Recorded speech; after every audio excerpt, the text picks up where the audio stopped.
আজকে আমি নিয়ে চলে এসেছি তোমাদের জন্য চটজলদি একটা চিকেনের রেসিপি।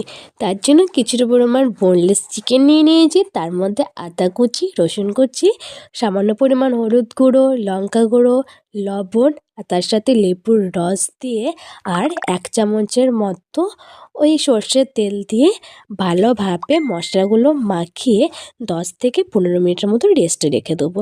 অন্যদিকে টক দই, তার মধ্যে রসুন কুচি আর সামান্য পরিমাণ লবণ আর সামান্য পরিমাণ চিনি দিয়ে ভালোভাবে দইটাকে ফেটিয়ে নেব।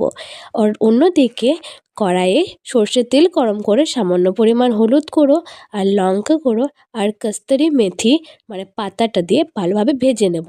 সেই ভাজা মশলাটা টক দইয়ে দিয়ে ভালোভাবে মিক্সড করে নেব। ওই মিক্সড দইয়ের ওপর দিয়ে দেবো কাঁচা পেঁয়াজ কুচি। তোমরা কিন্তু ধনেপাতা কুচি অবশ্যই দেবে, আমার কাছে অ্যাভেলেবেল ছিল না তাই আমি দিইনি।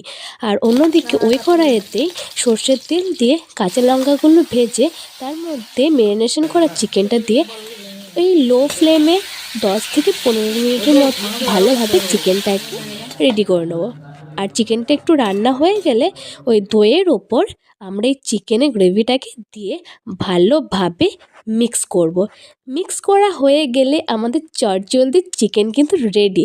খেতে কিন্তু দারুণ সুস্বাদু হয়। তোমরা খেয়ে অবশ্যই জানাবে কেমন হয়েছে।